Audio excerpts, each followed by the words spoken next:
Jesus been watered. We have come treading on path through the blood of the Son.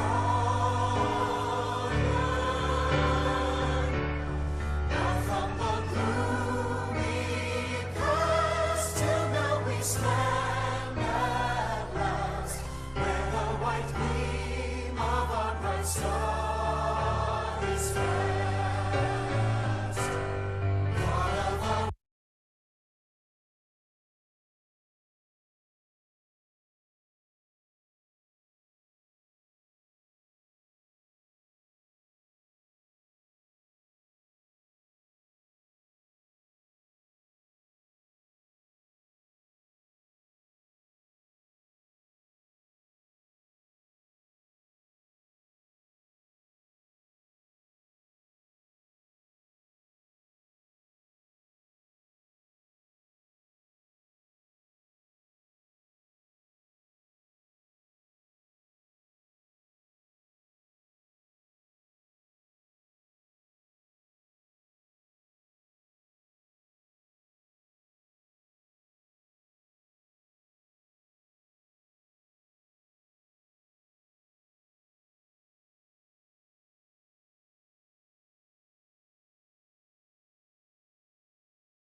Are you there? Good evening, ladies and gentlemen.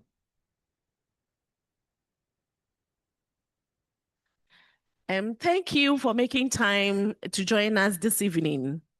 We want to begin our program. We are already late. We are about 30 minutes late. So we'll begin it with a prayer by one of us, Mr. Collins Ochre. Please, shall we pray? Our Lord and Master Savior, we thank you this evening. We pray committing this meeting into your hands. We ask of you to be with us throughout the meeting, that at the end of the day, you have every cause to thank you. This is what we ask in Jesus' name. Amen. Amen. Thank you.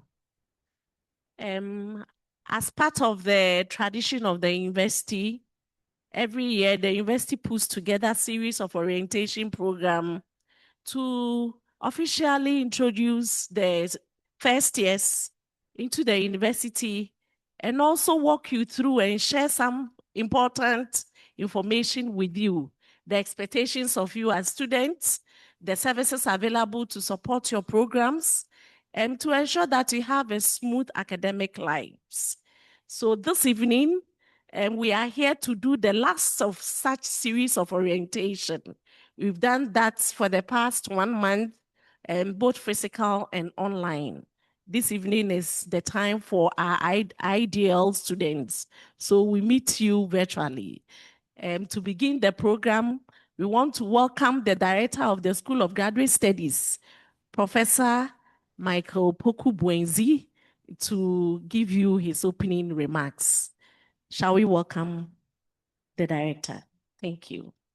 Thank you very much, Registrar. On behalf of the board of the School of Graduate Studies, I want to congratulate each and every one of you for the opportunity to be with us.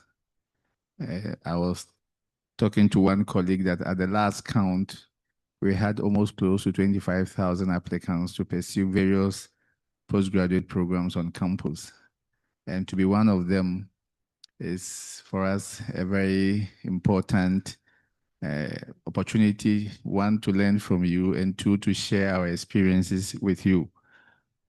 As distance learning students, usually most of you, because you are combining work, family life, and then your studies, it's a bit difficult for you.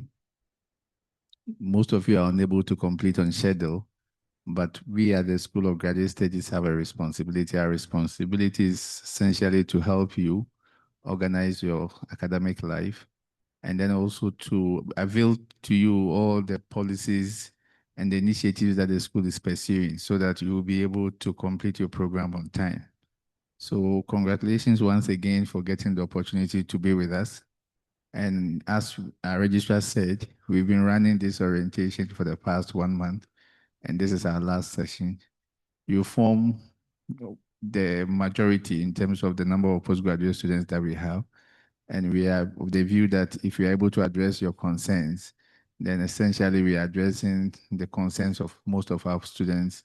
And so I hope that this evening's encounter will help you to be able to understand what the rules and regulations are, the do's and don'ts, and how to navigate the various challenges that might come your way in the course of your study. So congratulations, and I hope that our session will be interactive. If you have any question, feel free to ask. We'll be there to support you. Thank you.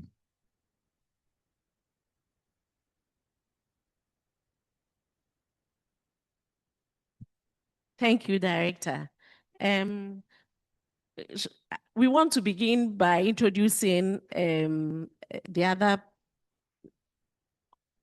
team members from the school.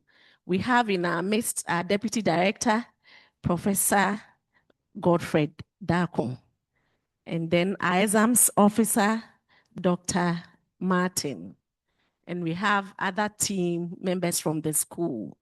And since we are already late, we'll just start the presentations. And this will begin by a presentation by Dr. Martin.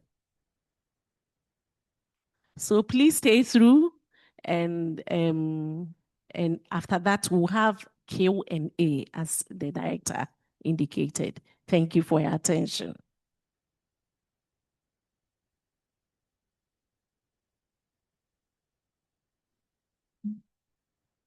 Thank you very much, Registrar. So as Registrar said, we just have to zoom in. So I'll just start my presentation.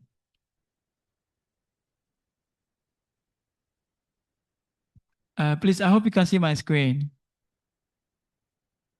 Okay, thank you.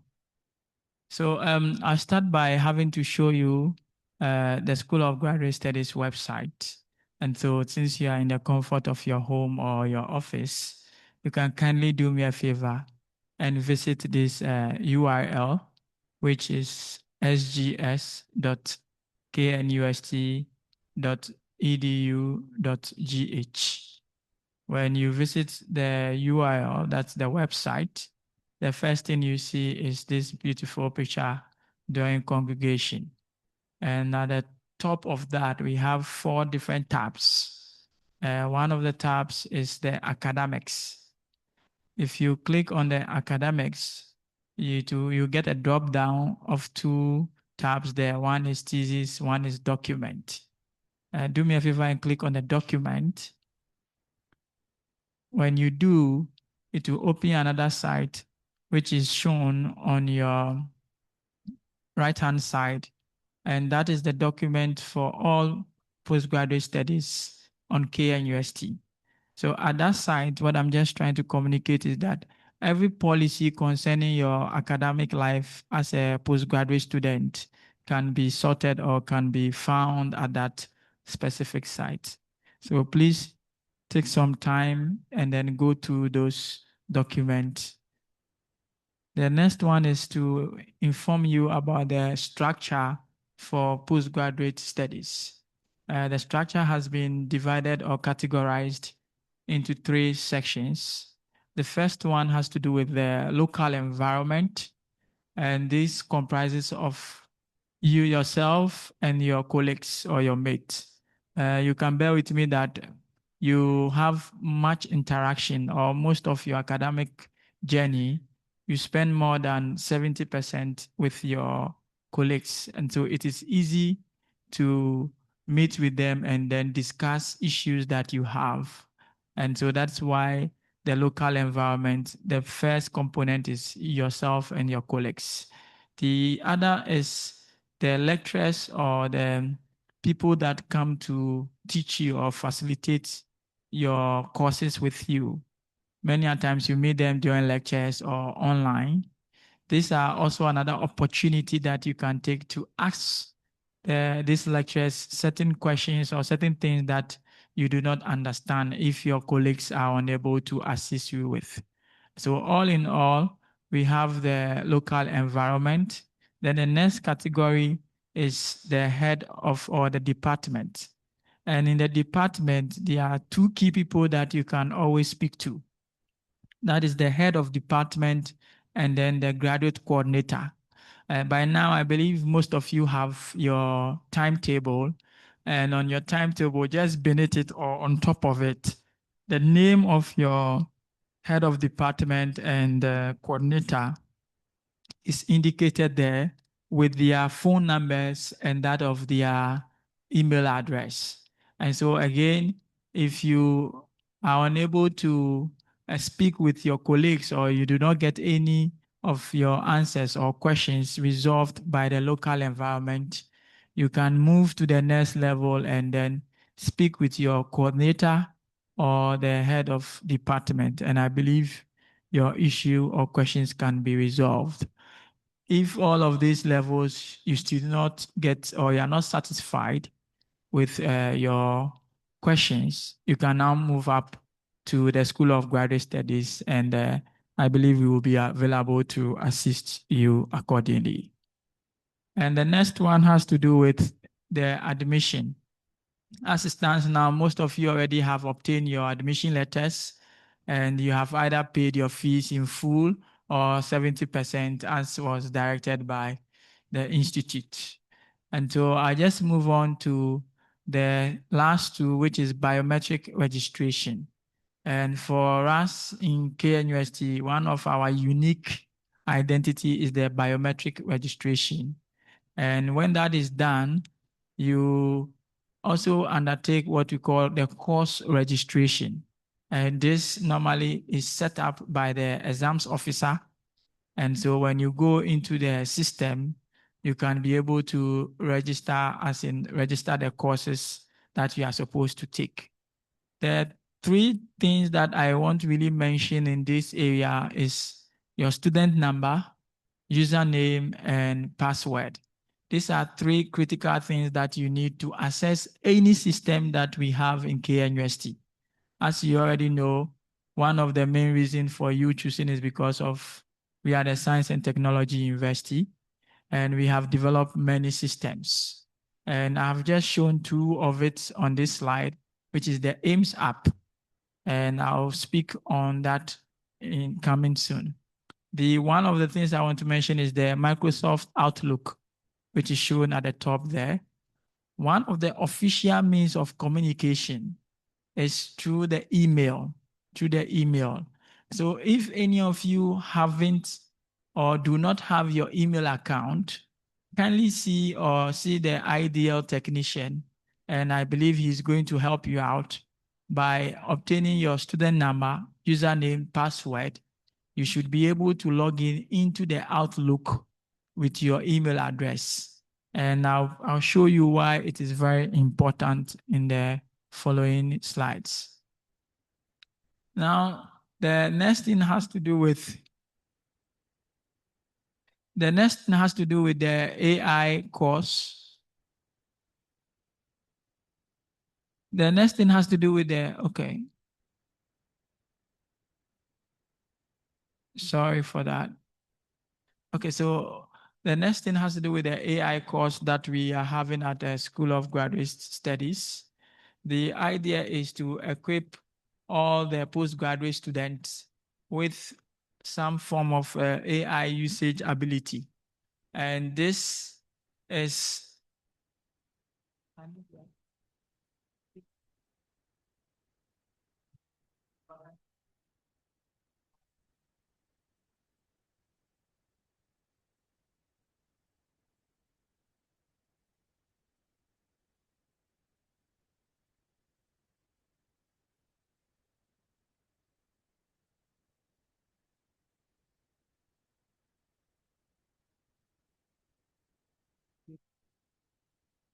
Okay, so since you cannot hear, I'll just proceed by trying to explain certain things for you.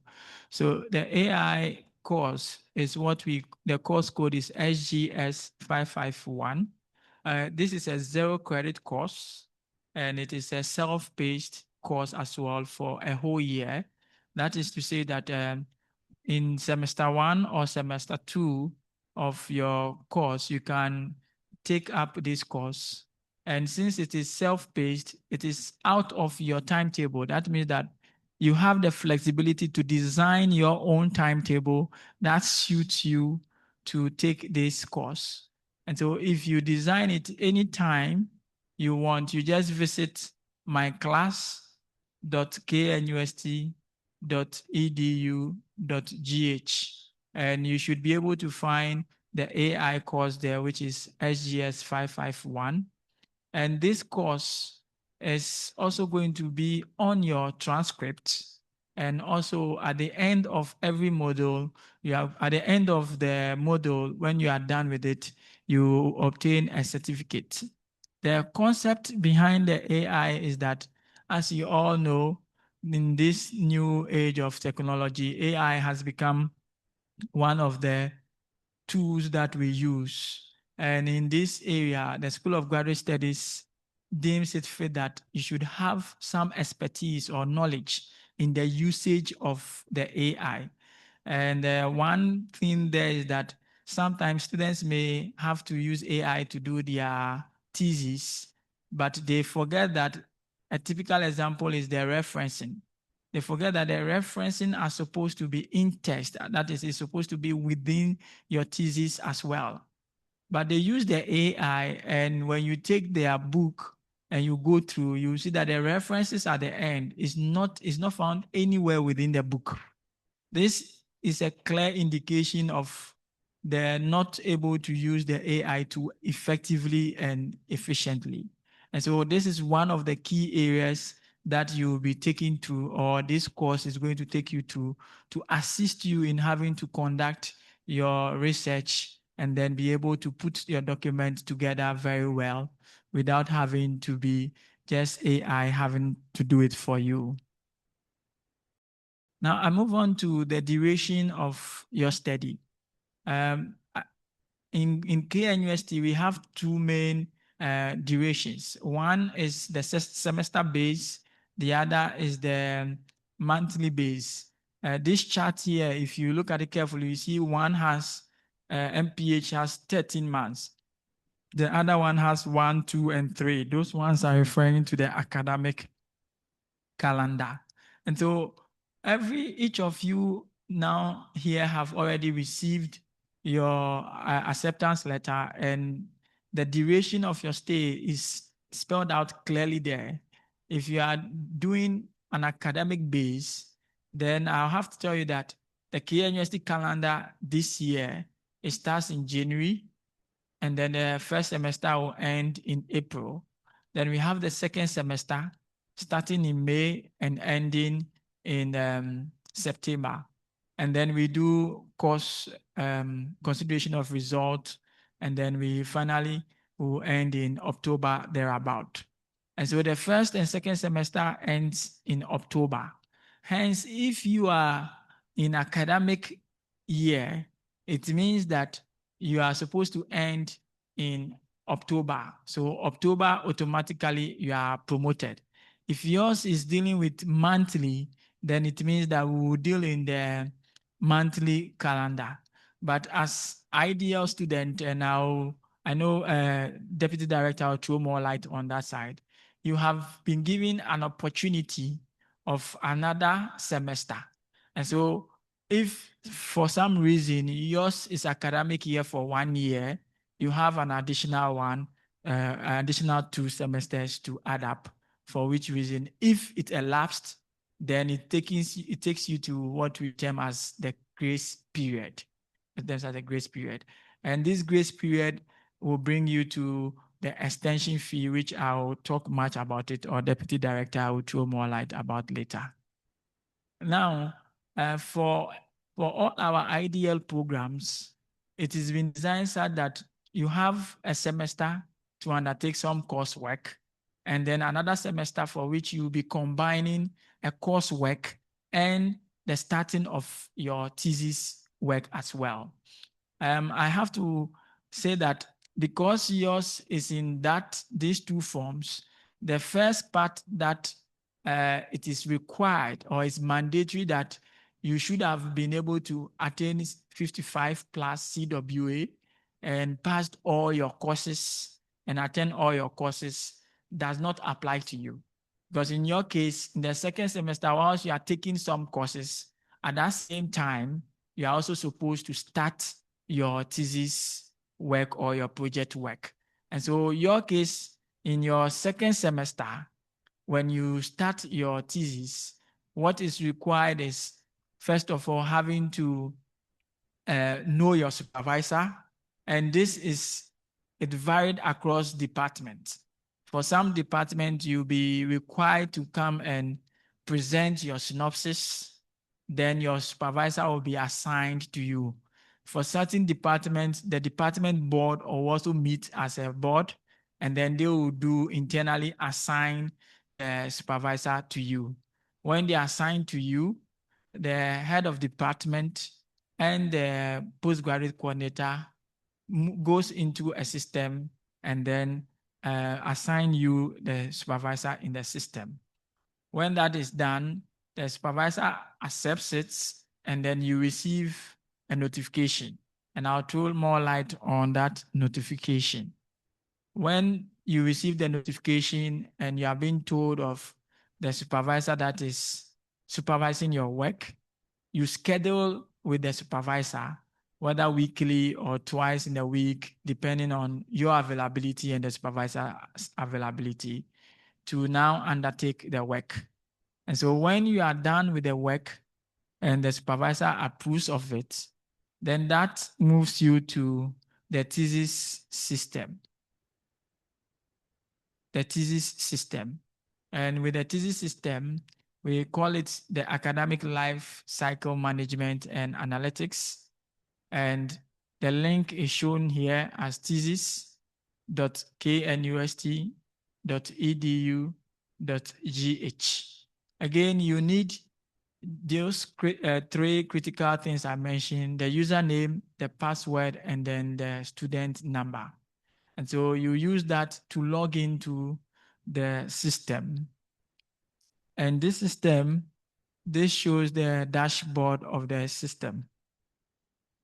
And in the system, you find a place that shows the fees, a place that talks about the tracking or notification, a place that speaks on announcement or event in case the School of Graduate Studies wants to make you aware of certain programs that they are undertaking.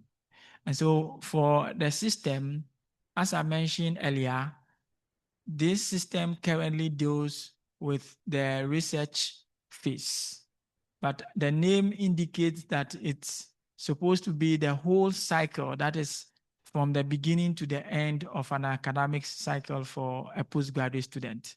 So currently, we are dealing with the research phase. And as I mentioned, you have a tracking and then the notification. The notification, one of it is the email, which I said is the official communication channel within KNUST. And so kindly take some time and make sure that your email account as a student is functioning very well. The other thing is also via SMS. The SMS, we use the phone number that you use in applying for the program that you applied for. And so you receive an email and then at the same time, SMS at every stage of your research phase, which starts from the assignment of supervisors, as I mentioned earlier. And so when you are done with the thesis and your supervisor asks you to go and submit it, you then visit this system and then go there to deposit your thesis as was required by your supervisor. And then also your supervisor will give you the Turnitin. And let me stress on this one that every KNUST lecturer have access to the Turnitin. These have been made available by the university librarian. And so you are not supposed to do a Turnitin with any outsider. It's supposed to be from your supervisor. Sometimes you are not sure, but it tells us, we can see from the Turnitin that you submit. It gives us the name of the person. And so please take note, your supervisors are required to check your Turnitin. They can do it in two ways. Either they will set up the class for you in the Turnitin, and then you go and then deposit it there, and then you get the results. Or when you submit the thesis to them to go through for your final submission, they will check by themselves and then send it to you for your upload. In addition to that, the plagiarism score for MSc, I think is 15%, and for AI is 5%. But again, I'll leave that for a deputy director to throw more light on that. If you are done with the deposition, then you see that there will be a golden arrow for you to click on to submit your work. So you do that, and then your supervisor will get a notification, that is SMS and email, informing him or her about your submission. And so he goes to check. This is because, as you all know, mostly when we prepare our thesis, depending on the corrections, you will save it with thesis final or thesis main. It goes and come back, you have another correction, and then you change it again, thesis final, thesis main. And so the supervisor has to go into the system and be sure that really that is the final that he agreed that you should go and submit it. Because it's possible when you were uploading, you uploaded the final instead of final. So that is why the supervisor gets a notification to go and then check. Then when he checks and then everything is fine as he already have seen, then he approves it. After approval, it goes to the head of department and then the postgraduate coordinator. They receive a notification via SMS and email, and then they go and check that and also see that it is done well. And so they will also click to check whether really your plagiarism score is right, your AI score is also right. Then they will move on to assign your examiners. And when they assign your examiners, it moves to the School of Graduate Studies to also check and then approve. And then your examiners will receive a notification and then go and check and then write a report and send it back to the system. So when they are done and they send it back to the system, the head of department and then the postgraduate coordinator will also get a notification. If you have passed, then they will assign you or schedule you for an oral exams or a viva. And when they do that and it is approved by the School of Graduate Studies, then you will also get a notification again prompting you of the date, the venue, and then the time for your oral examination. This is just to alert you and make you prepare accordingly for the viva. When you attend a viva, whether online or in person, after that, and you pass the viva, then you receive a notification congratulating you of having passed, and then move on to do the corrections that were mentioned by the assessors. And so with that, you now go into the system to submit the final thesis. And this you do in consultation with the internal examiner, who is supposed to be the quality assurance officer to check that all corrections that were mentioned by the examiners are duly done. And so when you do that, he also gets a notification. He goes, approves it. It comes to your supervisor. He also checks, approves. And then to the HOD, they also approve. Then finally, the School of Graduate Studies will undertake auditing and clearance. And so at that point, you will be due for graduation. Thank you very much.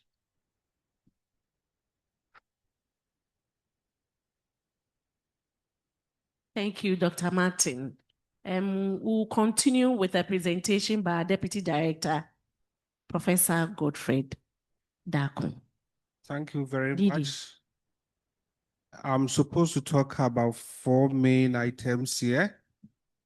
The flexibilities that you enjoy in the program, being program deferment, program upgrade, grace period with extension, and then finally,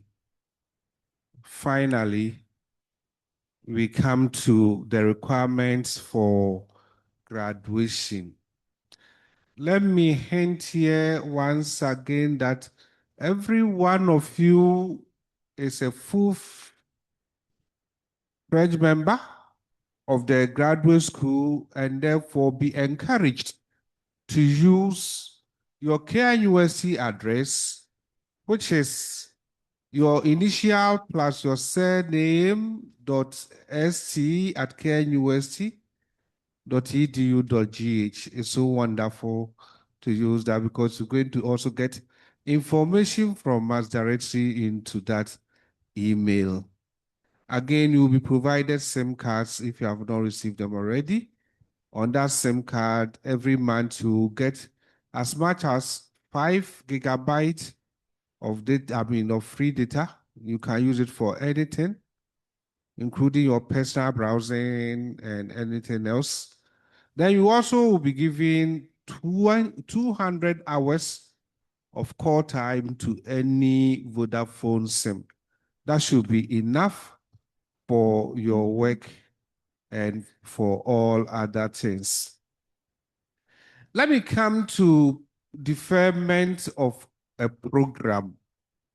That once you have been admitted, you have that flexibility to defer your program for 1 year. We defer only for a year, academic year, 1 whole year, and not for 1 semester. So you can defer the first semester of this academic year plus its second semester, or the second semester of this academic year plus the first semester of the upcoming academic year, for whatever the reason. However, when you are in first year, you could only defer based on medical grounds. So as you are in first year, please try and finish the year before you get to second year. And if you want to enjoy your deferment, you can go for it. I've already received, the office has already received 2 or 3 letters asking for deferment for first years. That cannot be granted. You can only be granted deferment in first year if you are sick. Note again that you can defer only 1 year and not an academic semester. You can defer an academic year and not an academic semester. How do you defer? You write the letter for deferment through your head of department and then the dean to the director of graduate studies. And what we observe mostly here is that students will request for deferment and leave the program. You would have to wait and get your response letter before you go, because oftentimes the request does not transition to the various offices to its final destination, or sometimes the deferment is not even granted, but the student has already left.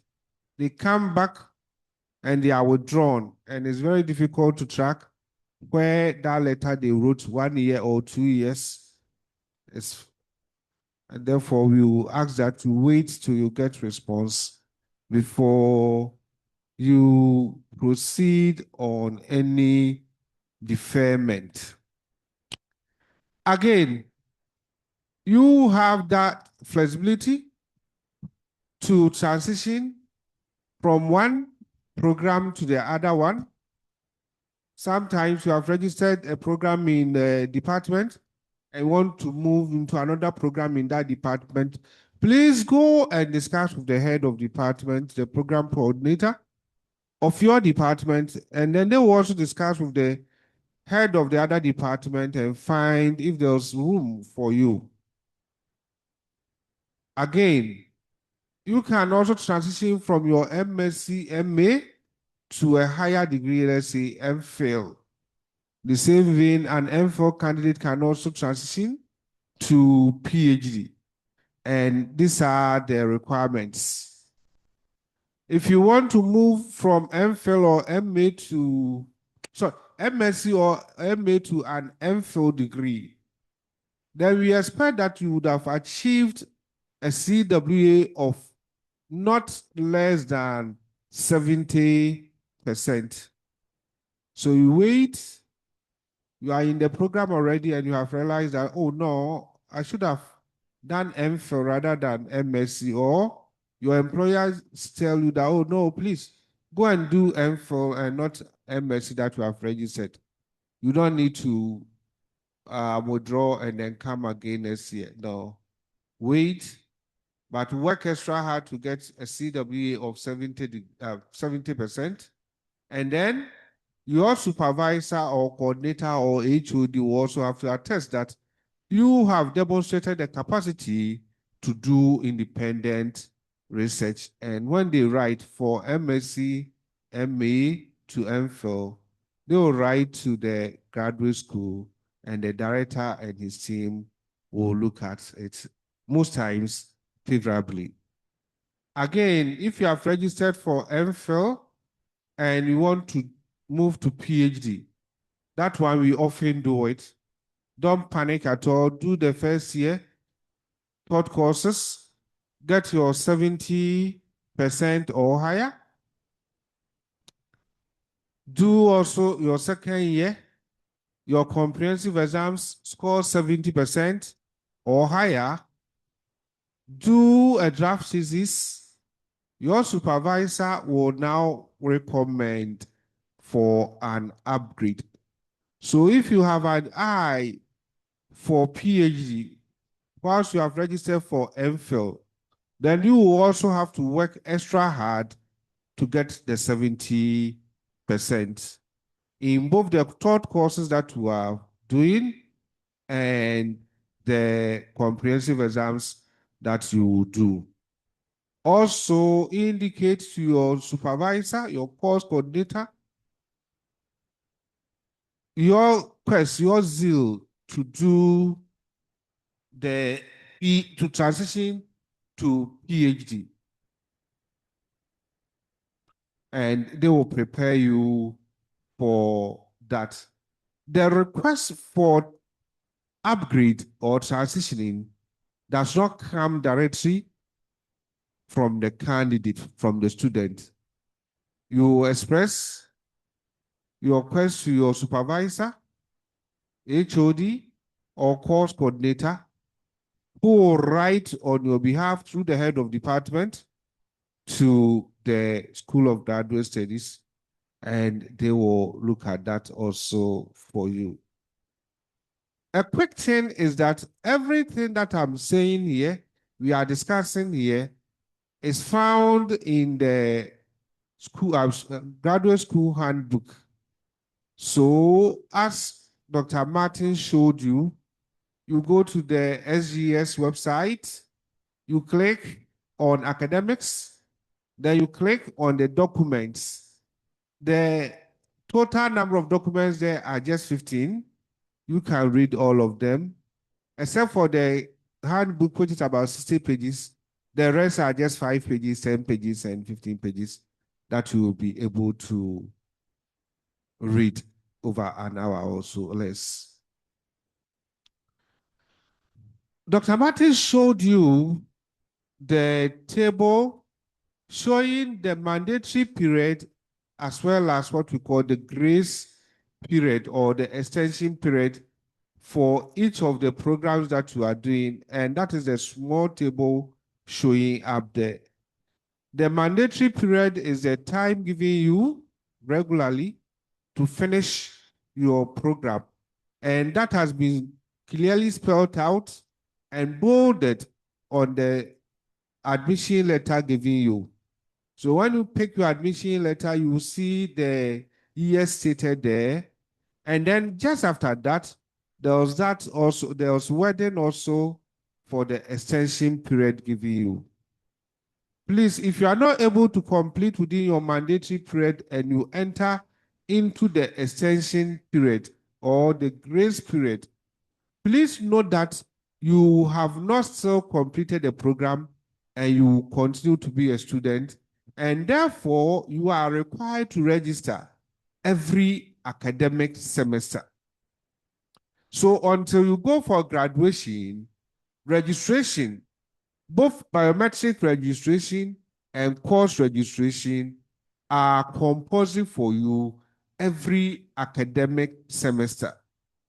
Oftentimes, people will think that, oh, my course is 1 year and I was supposed to have graduated 2024, so I have completed. No. If you have completed, you would have had your certificate. So until you go for graduation, you would have to register every academic year. Now, note that the extension period or the grace period is all for free. You cannot be in extension without paying school fees. But KNUST is so generous that when you enter into the grace period or extension period, they only ask you to pay 1/3 of the prevailing school fees. Please note it again. When you enter into the grace period, if you have registered MSc for 1 year, MPhil for 2 years, and you are not able to complete your program within this time, and mind you, these times that I've mentioned include the time for your thesis. So don't spend a whole 2 years for MPhil doing third courses and request for another 1 year for thesis.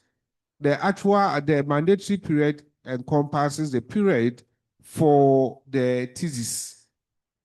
And when you are in extension, you every semester register biometric registration as well as course registration, and you pay school fees, which is 1/3 of the prevailing school fees. So let's assume that you are in a program that the school fees this academic year is 10,000.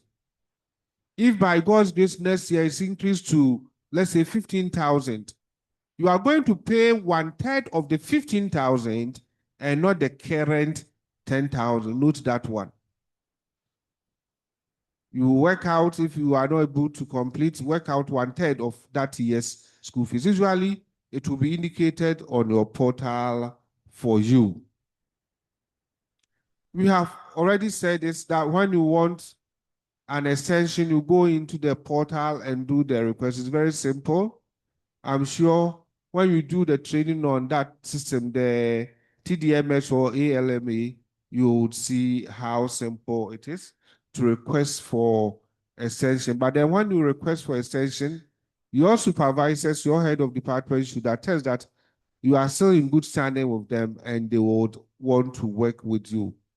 So it's not like you say and then you come and you'll be granted extension. No, it's not all the time that we grant extension, and you could only be granted extension once within your grace period.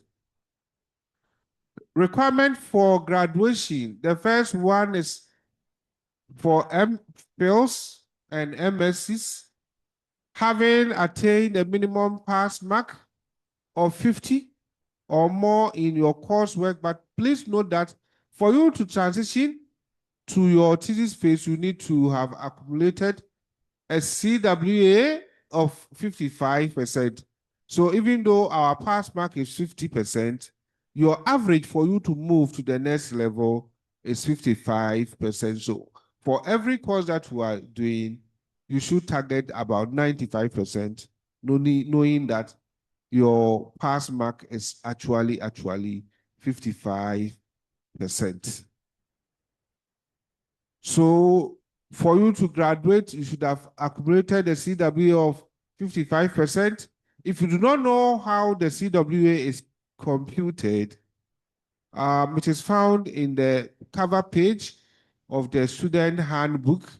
Your exam officers will also walk you through how to do the calculation. Otherwise, we may also be coming to the centers, and when you access, we will be able to explain to you how this is done.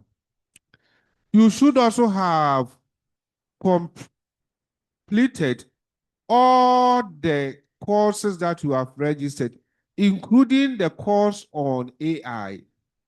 Let me motivate you here. I think I'm on my last level of the AI course. I have also watched the entire video.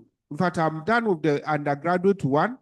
I have my certificate and I tackled the graduate one. The entire video is just 2 hours.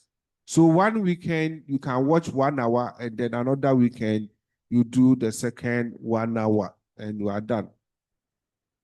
For you to graduate, those of you doing masters, we expect one publication at least from you. And this one publication can be a journal article or a conference that you have attended.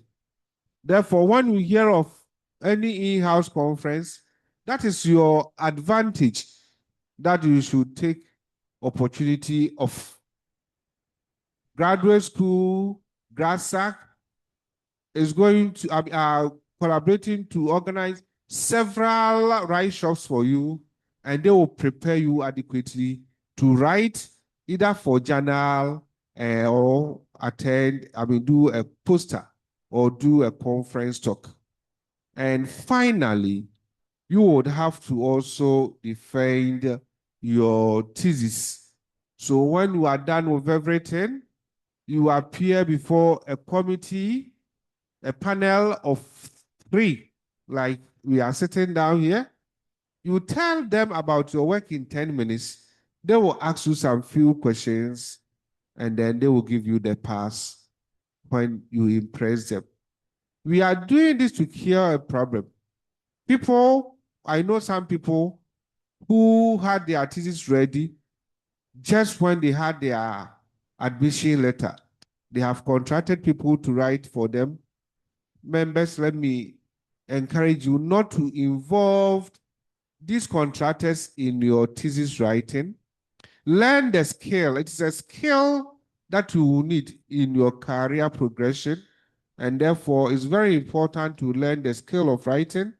And again, we are going to organize a lot of these seminar series for you to teach you how to write, how to defend thesis, and what have you. And once you defend your thesis, MSc, MPhil, you will go through. For PhDs, it's the same thing. 55% minimum CWA, having passed your comprehensive exams, 55%, having achieved CWA, 55%, having passed all the courses that you have registered, including the AI course online, then having submitted your thesis and defended successfully.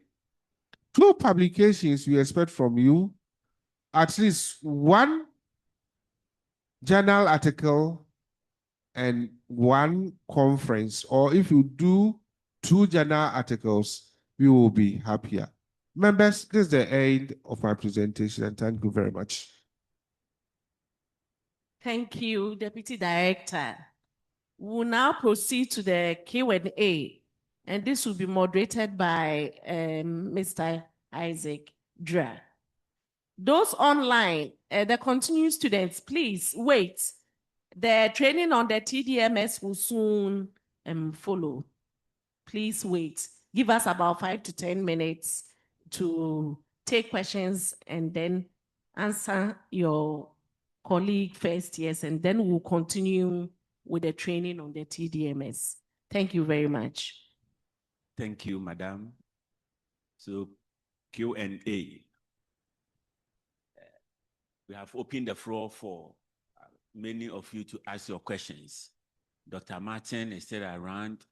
Deputy Director, Professor Darkon, is also around. So you can throw your questions either to Dr. Henry Martin, our Assistant School Exams Officer, or the Deputy Director.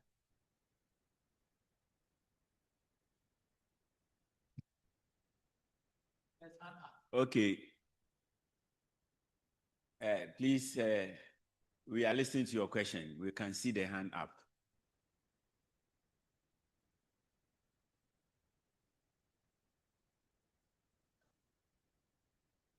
Okay. Okay, Mickey Achi, you can please go ahead and ask your question.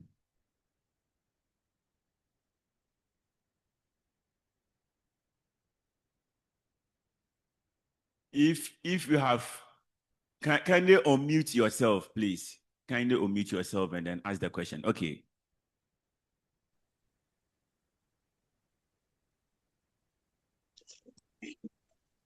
Good evening, sir. Good evening. Yeah, thank you very much for the wonderful presentation. Unfortunately, the link that you were giving, some of us, especially those joining from Zoom, you were not able to join on time because of the technical difficulties in joining. So I would be grateful if a recorded version can be posted on any of our available platforms so that we can access the full presentation. Thank you so much. This is my humble appeal. Thank you. Very well noted. Well noted. Thank you. Any more questions? Adam, kindly go ahead and ask your question. If you can hear us well, kindly go ahead and ask your question. Thank you very much for the opportunity. My name is Edem Gayina. Please, I want to find out the AI course for MSc student. Is it a course or no score? I want to know. Thank you. Adam, thank you very much. It's no scoring. You don't need the score, but we just need you to be familiarized with the AI tools available and how best they are used. So you have to go through it, but it's not scoring. When you are done, you get a certificate of completion. Then it will also appear on your transcript. So wherever you go on your transcript, you will be seeing that you have done a course on AI and you will also be carrying the certificate with you. Thank you very much, Adam. Thank you. Osafo Clement, kindly go ahead and ask your question. Clement, if you can hear us, please go ahead. Good evening. Good evening, Osafo. Please, the presentation, especially those who want to go forward to do MPhil.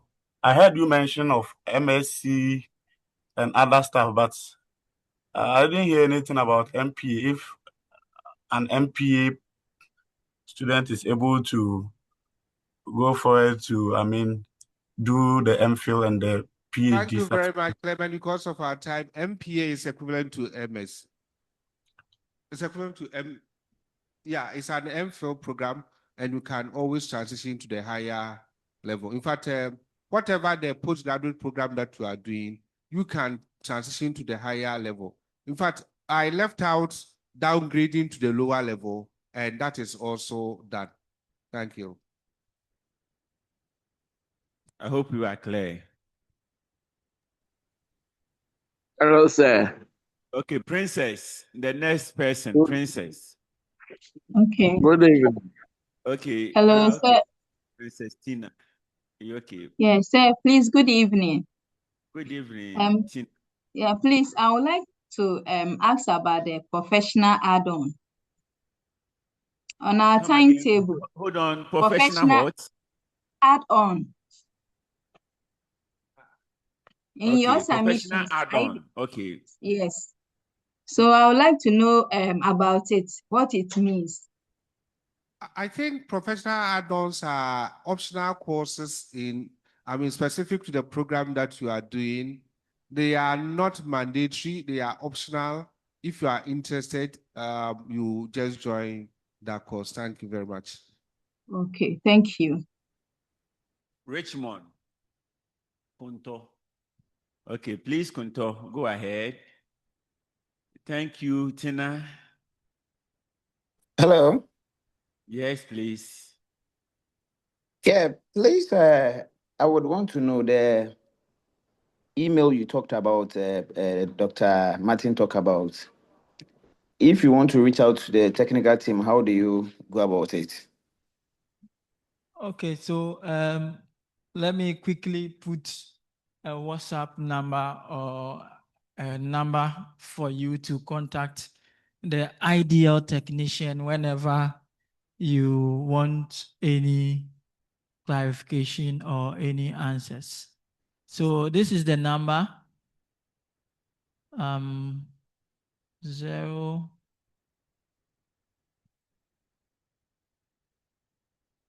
so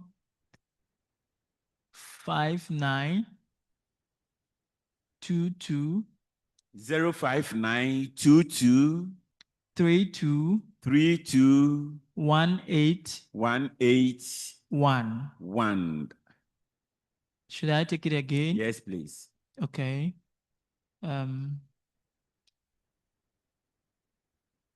0 59 22 22 32 32 181. So that is the phone or WhatsApp number. I think the technician prefers sending a message via WhatsApp. So whenever you have any technical difficulty, you can send a WhatsApp and that will be addressed. Thank you. Fosu, kindly go ahead and. Good evening, sir. Good evening, Mark. Please, I wanted to confirm, for those of us reading MSc 1 year, and I know that there are supervisors which are being assigned to us. For the 1 year program that we are doing coursework to alongside, when is it possible for us to get our supervisors assigned to us, please? Thank you. I think those things are handled at the departmental level. They do it in the second semester.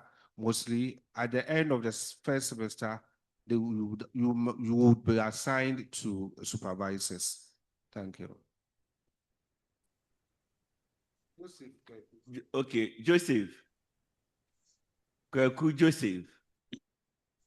Hello, sir. Good evening, sir. Yes, sir, boss. Kindly go ahead and ask your question. Yes, I have a little problem. I downloaded my thesis somewhere last year, August. And then as at now, my status is examiner partially assigned. It was there since August, so I don't know what to do. Okay, thank you very much. It clearly shows that you are a continuing student.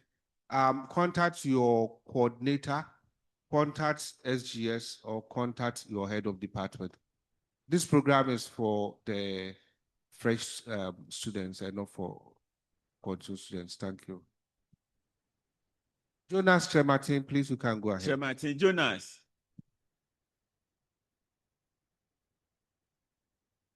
The last person to ask question, Jonas. Last person, so that we can move on to the continuous students. Yeah, good evening, sir. Yes, sir. Yeah, I have a little concern about this particular program. Hello? Yes, please go ahead. Yes, some of us were having login challenge. I think the passcode that was given on the fly was wrong. So we joined late, and I can see we've missed a lot. So I'll plead and suggest if there could be another day for this particular what do you call it session, so that we can have a full time to watch and then be asking questions. Thank you. So that's very well noted. We are very sorry for that. It so happened that different, this one is being organized between the IDL and SGS, and different setups were setting their own link. We are sorry for that. We're going to probably make available the recordings, but let me tell you, we will be coming to the centers ourselves, so it's likely you will see us face to face and we can talk. Thank you very much, Jonas. Thank you. At this juncture, we want to end the first section with the ideal students. We want to move on to the continuing students. However, if you are an ideal student and still want to wait and enjoy the continuing student one, you are welcome, especially those who are saying they did not hear or did not get one or two issues. You can as well listen to it and you will benefit from it. So without wasting much time, I will invite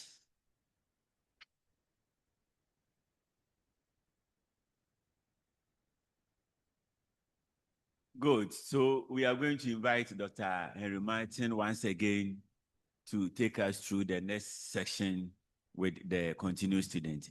Doc, over to you. Thank you very much. So I'm going to start.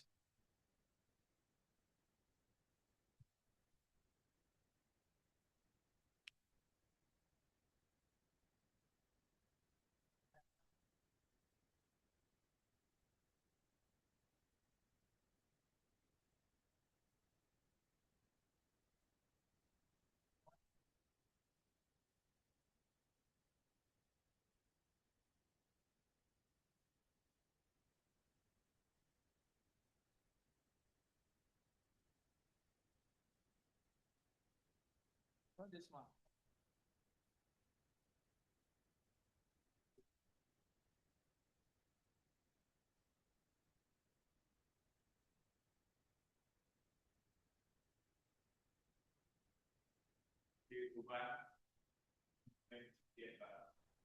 Yes, this one.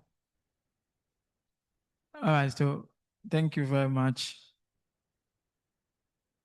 So I just want to take you through a couple of things, and I believe those who came late will also have an opportunity to learn some things from here. So again, for those who came late, I'm just going to start again from having to access the School of Graduate Studies website. And that is what is shown on the screen now. And on the website, you find one of the tab as academic. And then when you click on the academics, you have a drop down with two sections. And so you click on the document, and then the document is what you see on your right-hand side. The document there is all postgraduate documents and policies that concern the postgraduate life cycle. And so kindly take some time, visit the website, and try to download all the documents and policies that will guide you for your stay. For the continuing student, I believe some of you have downloaded. If you haven't, take the opportunity to, and then you'll be able to know even how to go about writing your thesis, the typesetting, the format, font sizes, and so on and so forth. All of that are at the document section for you to download and then read accordingly. And in terms of the graduate studies, this is here because I want to speak on it in relating to issues that comes up. For some of you, you've been able to upload your thesis and submitted. Some have gotten to a stage in terms of their progress report and extension and so on and so forth.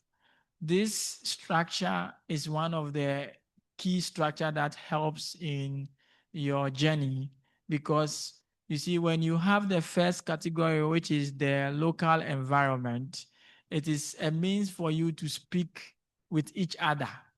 And so if you have a problem and you speak with your colleague, there is a possibility that some of your colleagues have also even resolved it. It is not necessarily a colleague even in your area of specialization, but out of your area of specialization, a colleague face a challenge, it's been resolved. When you speak to him or her, he can show you. And so that is why the structure for School of Graduate Studies is even in this form. The other thing too is the same with the local environment. You have your lecturers that comes to you or teaches you. You meet them often. You can ask them of any of the situations or any challenge or any questions you have, and they will also be able to provide you with an answer because they understand the university system. And at the same time, your supervisors that you are working with, you can go to them. They are supposed to be your academic mothers and fathers in terms of your research work. And so when you have any question or any challenge, you speak with them, and that encompasses the local environment. If they are unable to help you, you can move to the next level, which is the department. And every department has an head of department and a postgraduate coordinator or a graduate coordinator. And so if you have any issue, if the local environment, which is made up of the lecturers who teach you, your colleagues or mates, or your supervisor are unable to help or resolve your issue, you can move to speak with your head of department or coordinator, and they will assist you accordingly. If these categories of people are unable to assist you, then you can reach out to us at the School of Graduate Studies, and you will be welcome and your questions will be resolved. And so then I move to the next stage, which has to do with the duration of stay. For some of you in the continuous studies, mostly for the ideal student, you have some of you doing your academic in monthly, some of you also in academic calendar. KNUST graduates program operates in these two forms, either the semester base or the monthly base. With the semester base, we have it first semester and second semester. And the first semester currently starts in January, and then it will end in April. And then we have the second semester starting in May and ending in October. And so automatically by November, if you are in the academic calendar, November, you are being promoted to another year. If yours is in the monthly base, which a typical one is like the MPH here, which is 13 months, it means that when the 13 months elapse, it means that you go into the next year. And as you see on the table, we have the mandatory year and then we have the grace period. Again, for those of you with the IDL, you have 1 year for your MSc, and then after the 1 year, the school or the institute together with School of Graduate Studies have given you additional 1 academic year. And so if you came in 2025 January and it ended in 2025 November, it means in November 2025, you went to second year. That second year, you have been given another 1 academic year, which will be ending in this November 2026. This is to inform you that if you're an ideal student, when it gets to November 2026 and you have not graduated, it means that you are going to be in what? Grace period. At the same vein, if you are looking at an MPhil student as well, if you started last year in 2025, it means November 2025, you went to the second year. And so MPhil, which is 2 years now, it means that by November 2026, if you do not complete the MPhil, you are automatically going to be in what? Grace period. And the grace period now will lead you into what we call the extension fees or extension phase. So on this, just to clarify, for KNUST as well, before you move into the thesis phase, in exception of the ideal student that starts or does their thesis in the second semester when they are undertaking their coursework, all others that do not start their thesis whilst undertaking a coursework, like a typical one is the MPhil student or a PhD student. Those of you in that category, you are required to have passed all your courses and also required to have a CWA of 55 and above. If you do not meet these criteria, you do not start your thesis. You cannot start your thesis if you do not meet the criteria of having to pass all your courses and having obtained a CWA of 55. If you have met these criteria and you have started your thesis, what happens is that in the second year, that's the second year, first semester, you are being assigned what we call thesis and seminar course. This also applies to the PhD student. When you are done with your first year and you move into the second year, you are assigned a thesis and seminar course. The same applies to the ideal student. When you are done with the 1 year and you are being given that free additional year, you are supposed to be assigned thesis and seminar course. And this is normally done by the exams officer, and then you can go into your AIMS portal and then register it accordingly. As you know, in KNUST, registration is what qualifies you to be a candidate. If you have not done your registration semesterly, then it means that you are not in the system of recognizing you as a student. And so please, I urge each and every one of you to register your courses every semester so that you will be recognized as student. And so when you move into the thesis phase with having been registered your thesis and seminar course as in SGS 601, then you start your thesis, with your supervisor that you have been assigned by the thesis, by the department board, sorry. And so you arrange with your supervisor whether you are going to meet weekly or twice in a week. That is dependent upon you and your supervisor. For some departments, you are required to present your synopsis. And the synopsis tells the board the kind of thesis or project you want to undertake. And that is what it will be based on to assign you your supervisor. And when that is done, you start your thesis with the supervisor. And so when you start the thesis, the university once again have developed a system which we call the Thesis Management System, but now we have changed the name to the Academic Lifecycle Management and Analytics. And so to visit the system, you go to this site, which is thesis.knust.edu.gh. And then you go there again, and then you log in with your username, password, and student number.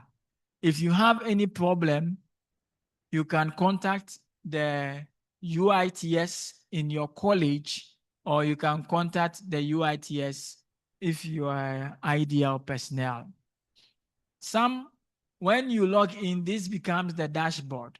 On the left-hand side, you see the fees, and this I'll explain when I come to the extension fee or the progress report details. And then you see your icon at the right corner, which tells you the profile icon, and then you find that of the menu also at the left corner.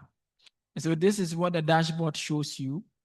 Sometimes, and so from this phase, I'll be discussing issues that arises and how you can resolve the issues. For me, this is critical to all postgraduate students, because for many times we get messages and we get calls that this is an issue someone is facing. So please kindly pay attention here. If you are not facing this issue currently, as the local environment depicts, a friend or your colleague will come and ask you so that you can explain. So sometimes you go and then you log in into try to log in. And when you try, you get a message as is depicted. The first one is telling you that invalid login. The system, let me say, is designed to speak to us as humans. Again, with the technological base or the AI base, it should be interactive enough. And so the interactive is that the system should respond to you or should speak to you when something is going wrong. And so when you go to insert a username, password, and a student number, and it is not correct, it tells you that you have invalid username. Please contact support. That means that some way, somehow, the password you are using is incorrect. And so it is informing you to go and check your password or reset your password. I'll show you how to do it.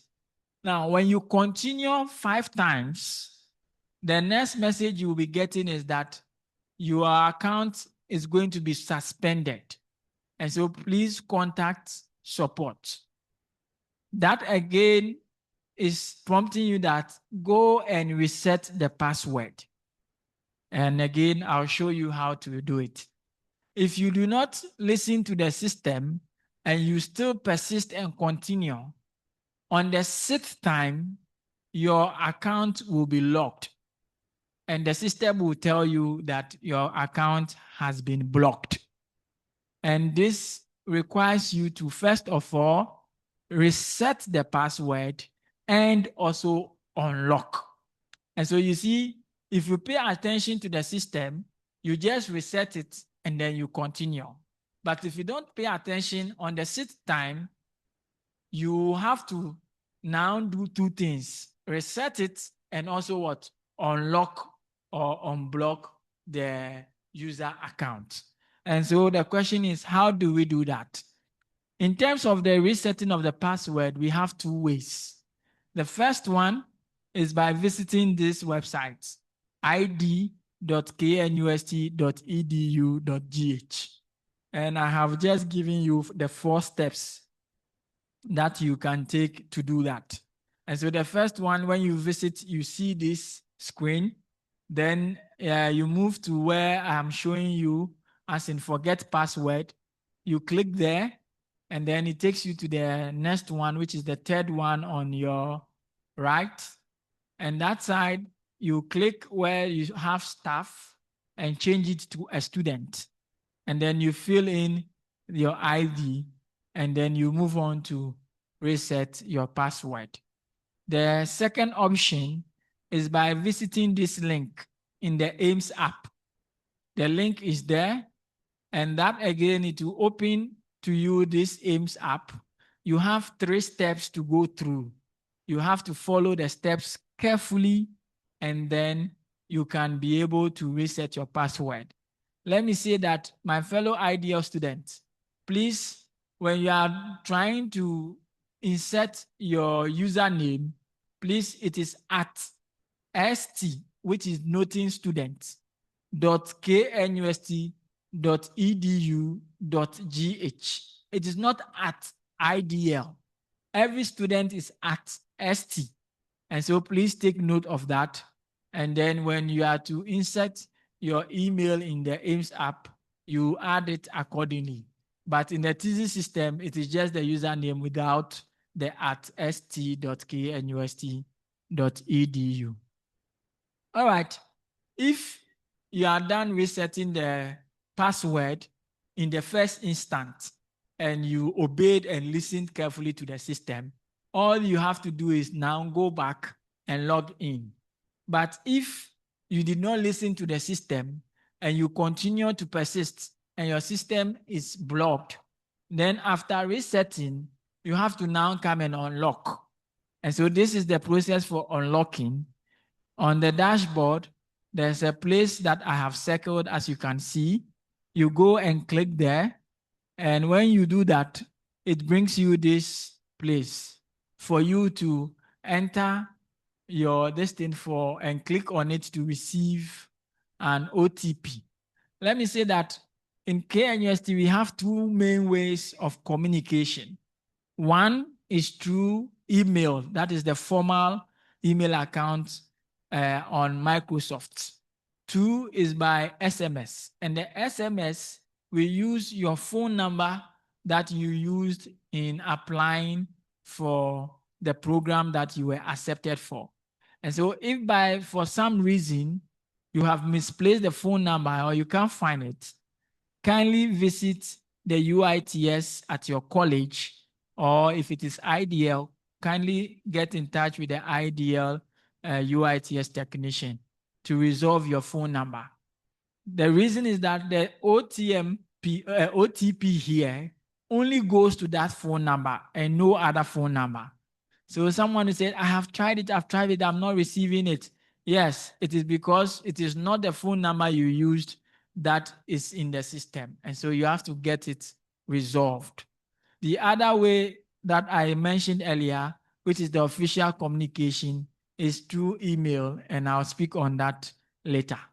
So if you resolve the unlocking of your system, then now you can go back after resetting and then now enter the OTP here and then enter it to unlock the system, and then you can log into the system accordingly. And so if that is successful, this becomes what you'll be seeing in the dashboard. We have a place for tracking your thesis. We have a place for announcement and events, and a place for fees. And let me say that if all the things are done right, then it means that all you need to do is to go into the system and submit. And so before you submit, these are the requirements. Again, the system is designed to check from the SIS. That is where you undertook your course work were saved in KNUST. So it will go and check whether you have completed all the taught courses. It will go and check whether you have passed it with a minimum mark, which is 50 and above. And then it will also check the CWA, whether really you have obtained the 55 and above. When it is done checking that, it moves on to go and check whether you have, again, registered for the thesis and seminar that I mentioned, that at a point in your research phase, you need to register the SGS 601. That is if you are doing MSc, and so you registered that in just the first semester in your second year, then you just register 601. If you are the second year in the MSc, that is second semester, or the MPhil second year, second semester, it will check whether you have registered both 601 and 602. For PhD students, it will continue to 701, 702 until your 3 years or 4 years elapses. If you haven't registered, the system will tell you that you haven't. If you have your CWA is not up to 55, the system will tell you it is not up to. So go and get it rectified. And so let me say here that every department have or has an exams officer. And so please, if the system is telling you that you have an issue with your taught course, kindly visit the exams officer to get it rectified. If it is true, then it means you have to sit for that exams. If you have not sat for that exams, the system will not have it. If your CWA is also less than the 55, and the system is telling you, see your exams officer or your head of department or your postgraduate coordinator, and then they will be able to get you a course to take to make it up for your CWA before you can submit your thesis. If that is done and registration are also done perfectly, the next thing is about your supervisor. The supervisor, as I said, at the instant that you were starting your thesis, you are supposed to be assigned the supervisor in the system. If for some reason the head of department or the coordinator forgets to assign you, please kindly prompt them. So you are trying to submit, the system tells you that you do not have a supervisor. Kindly prompt your head of department or your graduate coordinator that the system is saying that. And so they will assign you. Please and please, once again, do well to read the message the system is giving to you. The message is clear, there's no ambiguity, and when you read it, you will understand it clearly, and you can now either see the exams officer, the postgraduate coordinator, or the head of department. And I believe when you do that, in less than 48 hours to a week, that problem or that issue will be resolved if it is not from your side by completing all of that. So if that is done, then it means that you can submit it whilst the supervisor has approved and asked you to do that. And so if you have submitted it, then that is fine. But for those of my friends that have elapsed their duration of stay, that is, if you are doing an MPhil and it is 2 years academic, and so you do your first year and then your second year, it gets to November, you did not join the graduation.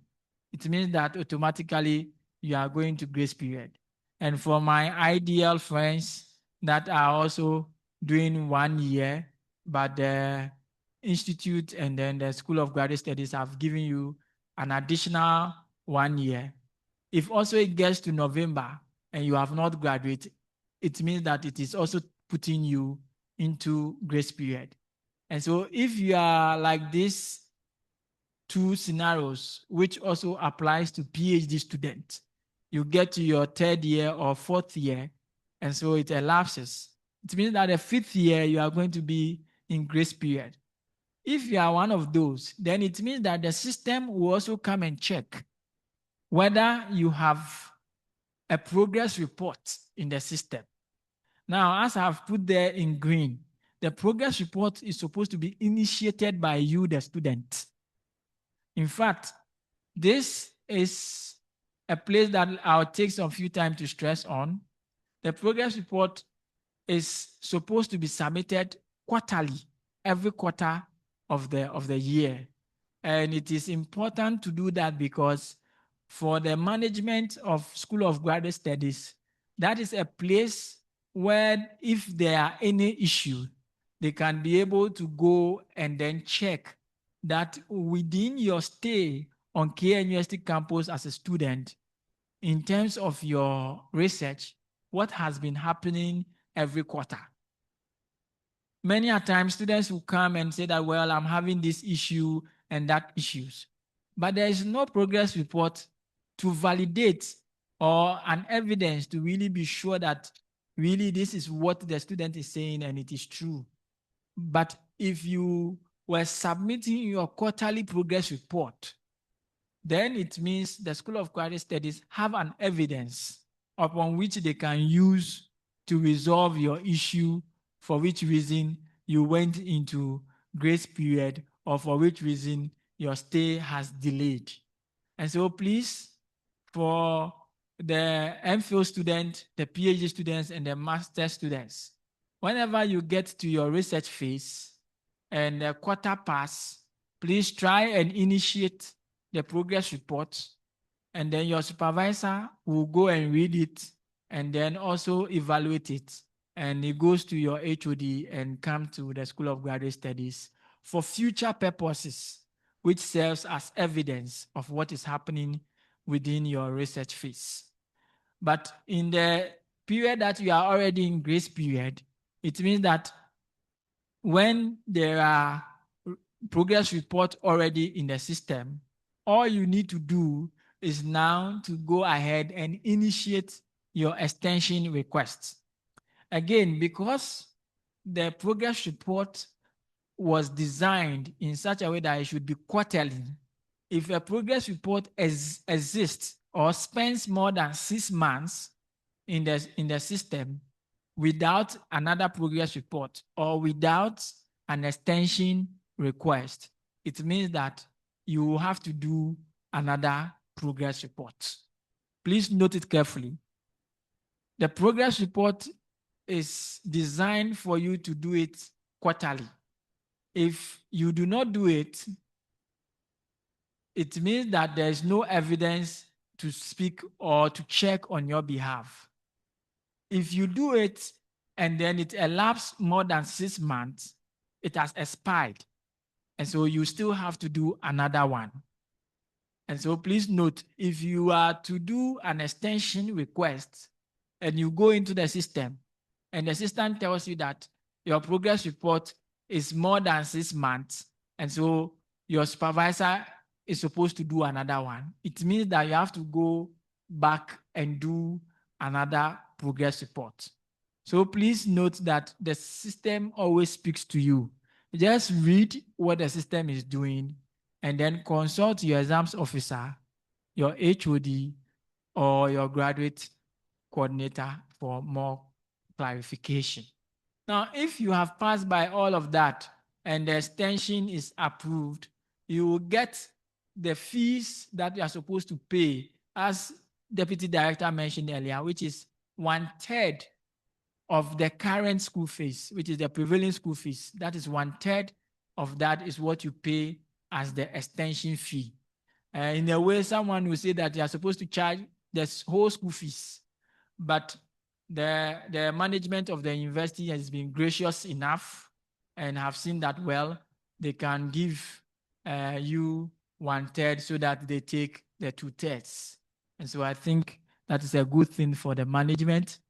And so if you go to, you get a notification on the school fees as well. And then you also see it on your dashboard when you open it. And you can visit the CBG. And currently, we are even going to put the account numbers on the dashboard where you see announcement, so that whenever any of you get the SMS and you do not know where to go and pay that amount, you can just go again to the dashboard, and where there's announcement, you see the account numbers there to go and then pay the fees. As soon as you pay the extension fees, you can go and submit the thesis on the portal. Now, when you go to submit the thesis on the portal, you go to the menu, and then you move to the thesis side, and then you come to submit or check or update. And then from there, it takes you to this place where you see the plus sign at the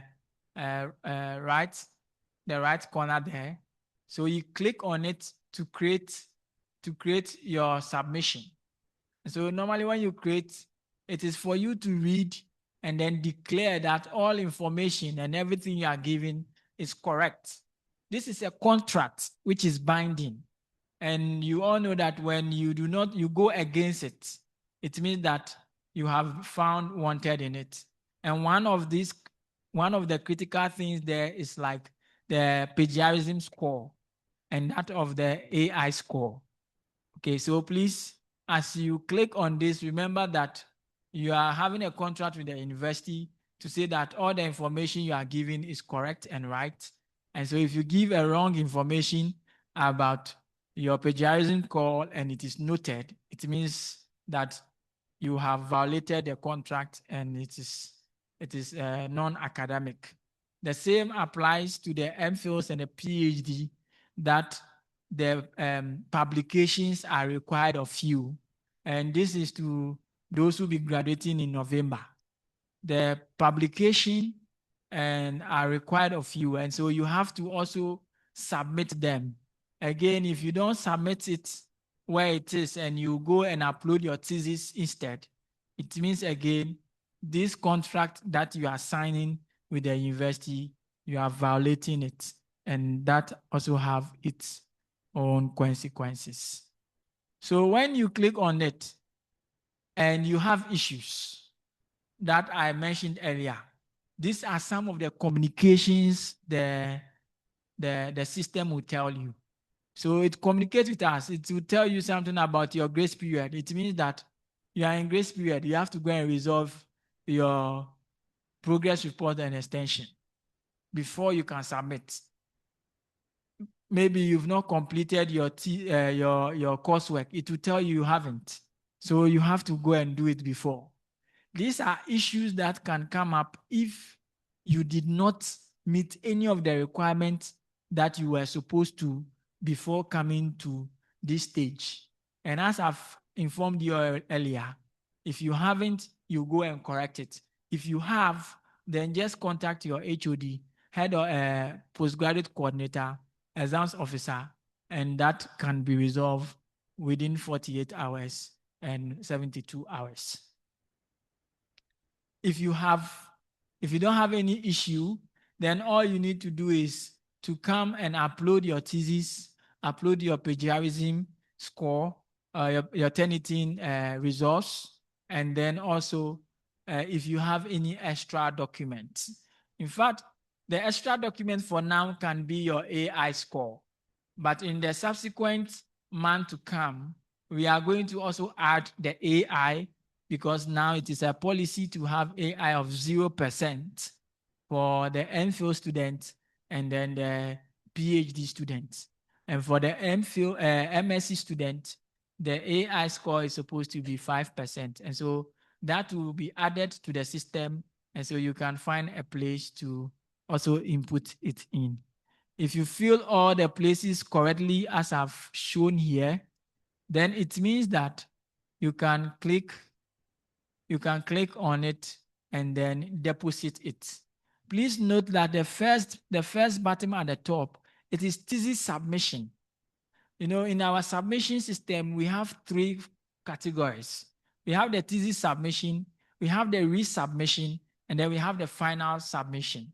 The thesis submission is your initial one. You have not submitted any thesis at all. So that is the first one, thesis submission.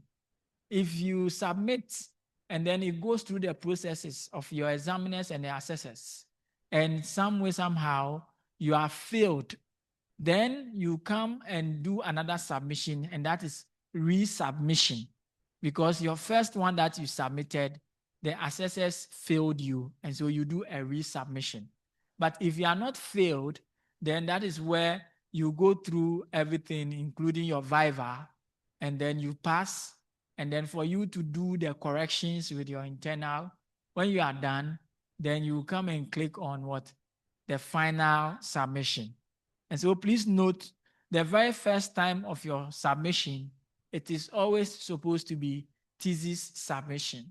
If you are successful through it all, then it means your next one is just going to be final submission. And that I'll show you how to do that. And so here is just for you to upload your document. And so this is the format of uploading the document in the system.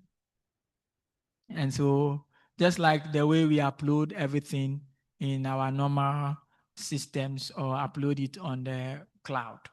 And so when you are done with the uploading, you save. And then when you save, you receive a message that you are done.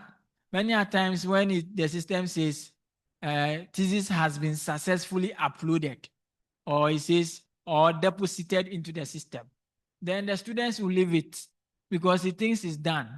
but it's not done. This is just deposited.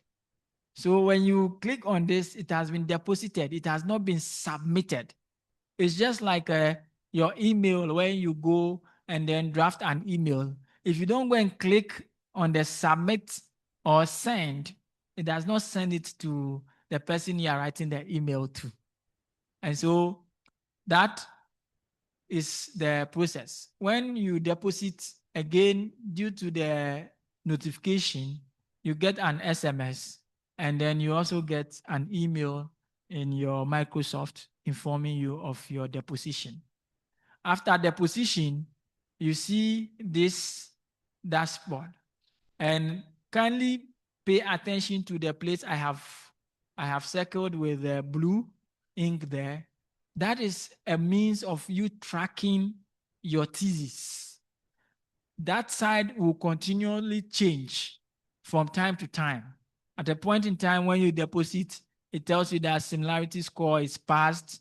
When it goes to your supervisor, it tells you that supervisor notified. When after that, the supervisor goes to open it and then really check whether really that is the one you submitted. Because for some of you, you saved it final, and you made a mistake. When you make a mistake and the supervisor checks and he sees it's a mistake, he or she will click on send back to you. And so you go to your system, the place that I have highlighted says that update required. It means that the supervisor has checked and there is a problem and he needs you to fix it. And so he sends it back to you. And that is why you see update required at the place I have circled.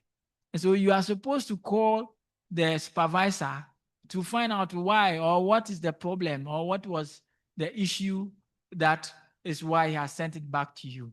If he doesn't send it back to you and he approves of it, you see that that place will change to coordinator or HOD notified, awaiting examiner assignment. It means that it's been notified. Coordinator has been notified via SMS and email. And so again, as I said, the system speaks to us. We just have to be attentive and then obey or listen to the system and take the necessary actions. If the HOD does it and sends it to the examiner, it will be there that all examiners have been notified.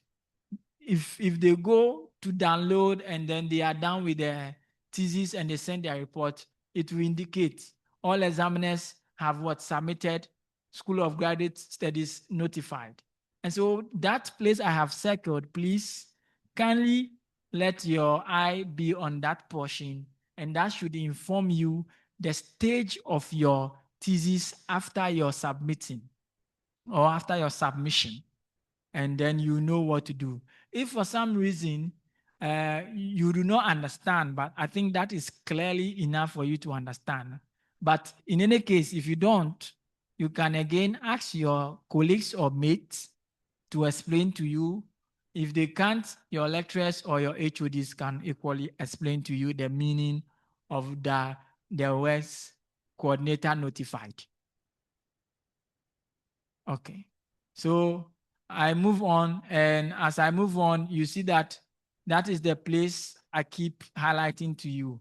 And so it is for you to continually check that place and be sure that it is done. Now you see that they have 1, 2, 3 there. The golden arrow is submitting to the supervisor. So if you deposit and you don't go and click on the system and click on the golden arrow to submit to the supervisor, it has been deposited in the system, but the supervisor has not received it. And so please, when you deposit, click on the thesis and then now go and click on the golden arrow to submit.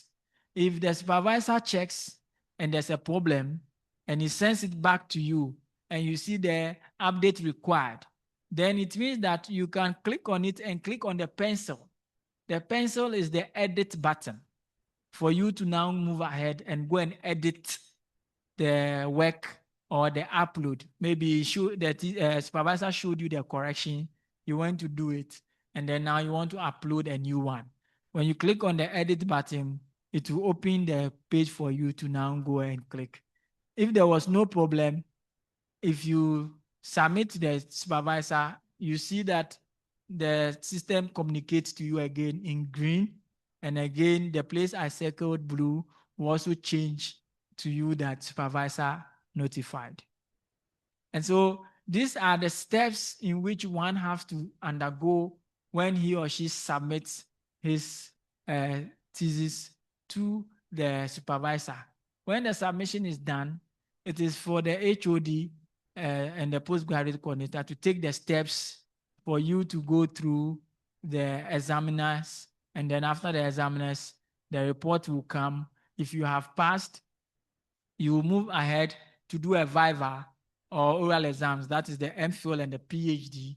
For the MSc, you are not doing viva this March or from now to February, but after March, which is going into the November graduation, you will also be doing an oral exams or the viva. If you are done with all of that, it means the next step is for you to submit the final thesis.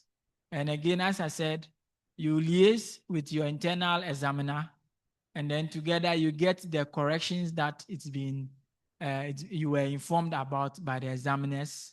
When you correct it, you go into the system to submit, as I said, and this time around, you click on the initial one you submitted. That is your initial submission. When you click on it, then you proceed to now go and click on the plus sign, and then now you can go and change that side that was on thesis to what? Final submission, and upload all the necessary document, that is the thesis itself, the plagiarism, and so on and so forth. Then you submit to the internal examiner. He will check it whether that is really what he asks you to do and you have done it all. When he approves, it goes to the supervisor and the HOD. If he doesn't and he sees a mistake, again, he can also send it back to you, and then you will see update required. And so it is for you to call and find out, or go to their offices and then find out what the issues were, so that you go back and go and rectify, and then go and then update it and submit again.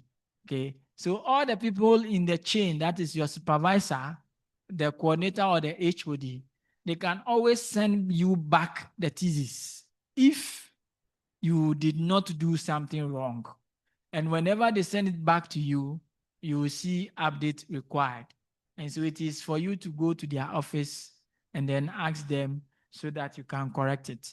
But if everything is correct, then it means that your report, that is the final one, will go to the School of Graduate Studies, and then they will undertake clearance and auditing, and then you will be approved to undertake your graduation. Thank you very much.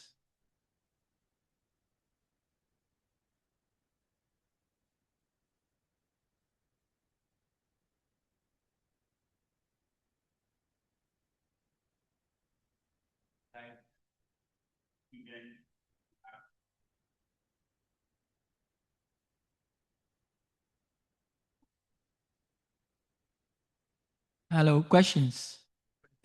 Questions. So we invite you to ask questions.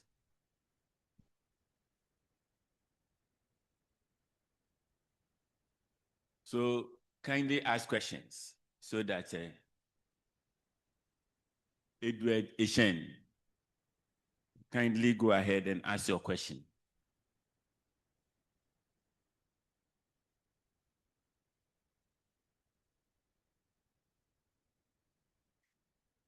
Okay, Amos. Amos, if you are ready, I think your hands are up. Kindly ask. Good evening, sir. Good evening, sir. My question has to do with the AI course that we are taking. I've gone through to model 3, so I was supposed to proceed to model 4. But when I was doing, the system was freezing and was logging me out. And the third time attempts were all due. Now I can't proceed again and I'm stuck there. Okay, I think you are most likely running the desktop version on your phone. No, I was doing it on my laptop.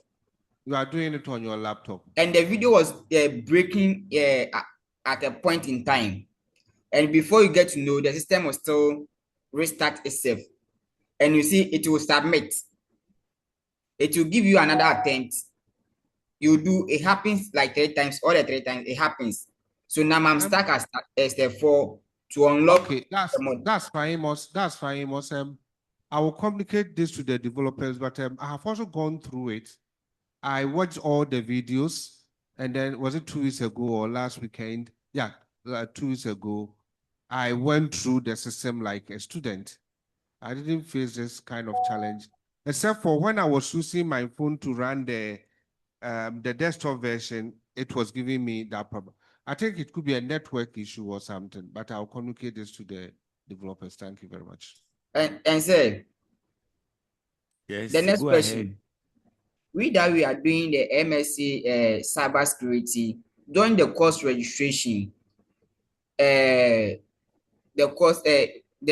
core course was 4 and the elective were 2. So we happened to choose both the elective to make 6 courses for which to do the registration.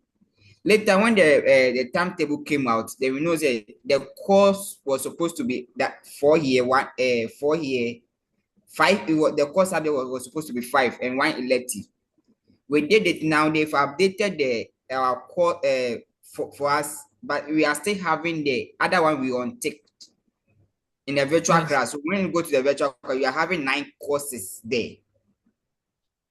So Amos, so as I said, this is a direct question for the exams officer and then the postgraduate coordinator. On your timetable, you see the exams officer phone number and email. You can call him and then he will be notified so that that course can be taken out if you did not register. Or you can also call the postgraduate coordinator so that he can get the UITS to remove that course since it is not part of your registration courses. So we've complained about it, but we are still having the same issue. And it's not just me. Let me say it's entire the whole class. And we've completed it. We've complained and more than a month, and nothing has been done about it. Well noted. It will be communicated accordingly. Okay. Okay. Next person. Kwesi Daniel. Yes, sir. Good evening. Good evening, Doc, and then good evening to your panel. Yes, I'm speaking for myself and also on behalf of the MHI students. With just like this presentation had come at a very right time for us because it's come to answer most of the issues we were raising and we're not getting answers. But just like Amos raised, we've been trying to get in touch with our examination officers and then the course coordinator. You rightly said their contact numbers and emails are provided on the registration form or the timetable. All attempt to reach them by phone call or by email or whatever had proven futile. I must say some of them you even get through to them through other means and they are angry you are calling. So we are a bit at loss because we are hearing of this thesis and the seminar course registration for the very first time on this platform, and we are lost. So we don't know if beyond the department examination officer and then the HOD, if there is a system in IDL we could contact to get this thing resolved for us. Because some of us are done with our thesis from December and trying to get onto the TDS platform, encountering these challenges, you've been asked to go and speak to an examination officer. An ideal, I am in Tamale. I'm wondering if I have to travel to Kumasi based on this. And then the approach and their responses to our messages. I doubt even if I come to campus, I will get the needed attention. So we'll be glad if there is a system at IDL that we can contact and get this issue resolved. Once is the registration, and that could be done for us. we'll be very glad. And it's the entire class that is affected, being affected by this instance. So we'll be very glad if that clarity could be given. As for the contact numbers and the email details on the registration form, my colleagues will testify. You attempt, no response. You called, you are being sometimes. Daniel, thank you very much. Let me assure you that by close of tomorrow, I would have seen the HOD of MHRS, and then I would also lay your complaint to the Deputy Director of the IDL. Yes, please. Thank you so much. Okay, thank you.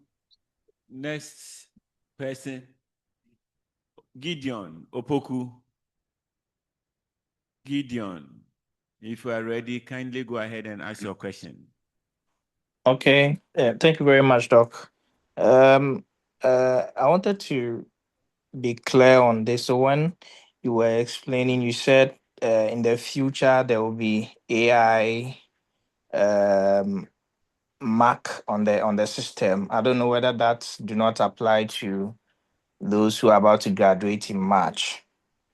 Okay, so the AI is applied in the sense that for the Turnitin, the plagiarism that you do, when you submit your thesis to your supervisor and he checks the Turnitin for you, or if the supervisor have created a class for your Turnitin, when you submit to do your plagiarism check, it comes together. We have the similarity score and then we have the AI score. Now, the system now, there's a place where you put in the similarity score. And so you have to put that similarity score that you obtain. And as I said, for us in KNUSC, it is less than 20. But currently, as I speak, the AI score that you are supposed to input into the system for the system to check is not available. And so that is where I'm making the clarification that the AI score that you are getting, currently it is not available for you to put it. And so those who will be graduating in November, they will see that particular side where they can input an AI score in addition to the similarity score. But for now, Okay. that is not there, but you have to also, the system will give you the score. And if the score is less than 0, then again, you have to work on your thesis and get a better score. In any case, your supervisor will check the 2 before submitting. And so he's supposed to ensure that you meet the similarity score at the same time meet the AI score. Okay, so I wanted to be clear. Currently, I don't know if there is a benchmark for the AI score or it's per the lecturer's discretion. No, so that's what I mentioned. 0% for all the MPhil students and the PhD students. The AI score is 0. And 5% for the MSc students. Okay, and I have a last question. So before you submit the thesis on the system, you made mention that when you try to submit and your HOD has not assigned your supervisor on the system, you will not be able to. I want to know whether even before you submit, is there a place you can know that your HOD has assigned so that you get in contact with your HOD, or is when you are about to submit that you realize that you have not been assigned to any supervisor on the system? Yeah, you are right. Yes. It is only when you make an attempt to upload or to deposit in the system that it informs you that there is no supervisor, so you can't submit. Maybe it is something we may have to look at and then bring that side so that at every point in time, when you are starting your thesis phase, you should be able to see. But Exactly. notwithstanding, as I mentioned, in terms of your progress report, as I mentioned earlier, you're supposed to do your progress report every quarter. And so if you do not wait before and you started your thesis, and in the quarter, you try to do your progress report. If the assignment is not done, you also get to know, because your progress report is supposed to go to a supervisor. And so if you initiate and there's no supervisor, the system will also tell you there's no supervisor for your progress report.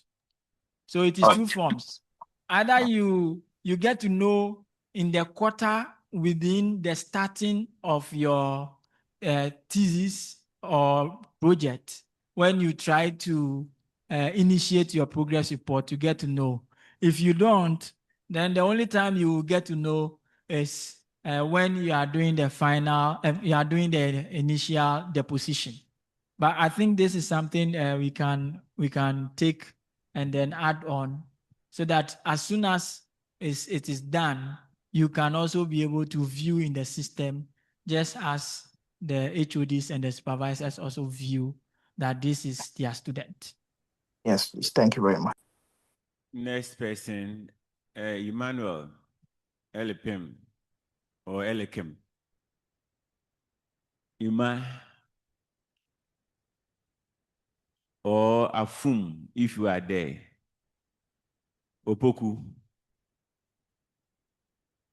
Hello, good evening, sir.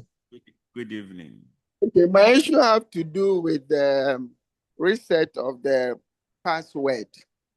The password I use for my app, to access the portal, is very active. It works well. I use it to access my student portal.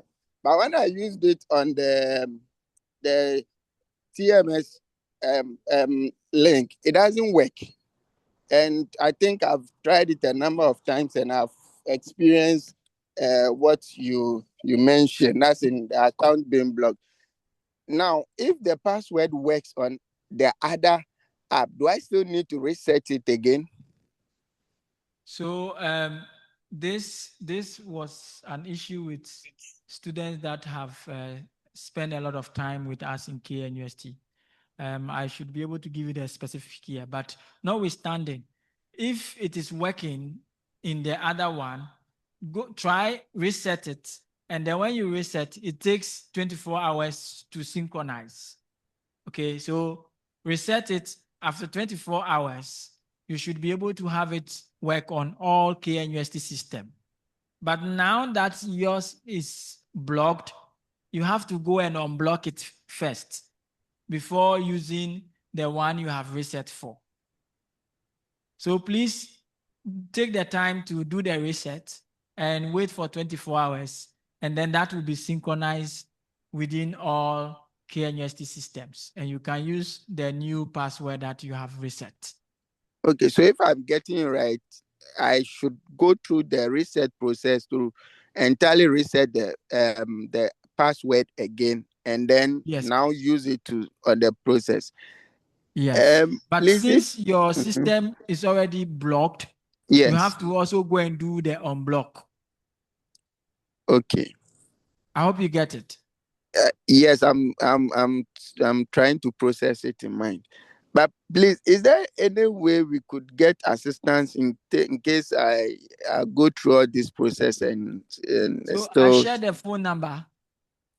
Okay. I share the phone number. So maybe I can share the phone. You can also call this number, the IT number at SGS, 9050 91 22 795. 050 91 22 795. This is the IT number at the School of Graduate Studies, SGS, and they can also assist you to reset your password. Thank you. Last person, Mary. Last person, Mary. Hello, Good evening, are you sir. there? Good evening. Please go ahead and ask your question.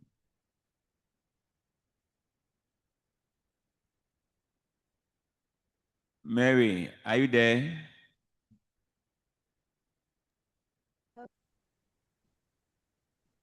Good evening, sir. Good evening. Can they ask your question? AA, Please, Mary AA. yes, sir. Yes, sir. So, please, submitted my thesis along the line rejected, and I've done the corrections, and I was asked to resubmit. I've done that, but I'm not able to go to the next level. Please, what do I do? Mary, come again. You said you've done what? Please, I submitted my thesis, and along the line it was rejected. Then I've done the corrections, and I've been asked to resubmit. So I've done so, but I can't go to the next level.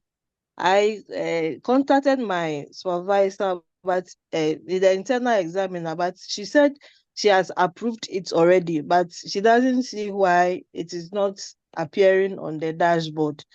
So please, what do I do? Okay, so Mary, if it was rejected, you have submitted, and then now the internal has approved, then it means it will go to the next level it will go to the next stage. In any case, if that is not happening, I think then you can just contact the line that the SGS line, and then that will be checked, and then you will be told what to do. If not, you can also contact your postgraduate coordinator or your head of department. So contact any of these. The phone number that was mentioned, so that they will check and then get back to you. If not, you can contact your postgraduate coordinator or HOD, and then that your issues will be resolved. Thank you. I think I rather, encourage Mary to call the SGS IT line tomorrow morning. 050-9122-795. 050-9122-795. And let's check it for you early in the morning. I think we just need to change her state or something. Thanks. Yeah, thank you, Prof. Okay, so thank you all for joining SGS in collaboration with IDEAL. We are so grateful. And Grazag, we are grateful for your time, and all people online. We are so grateful. We hope that with time, as the Deputy Director rightly mentioned, with time we'll come to your various centers in person. This time around, it will not be online, in person, so that face-to-face, we'll be able to have a fruitful discussion, and many of issues can be resolved there. Thank you, Deputy Director, Professor Godfrey Dakon. Thank you, Dr. Harry Martin, School Assistant Exams Officer. We are so grateful. And our crew, our IT manager, and all people here, we are so grateful.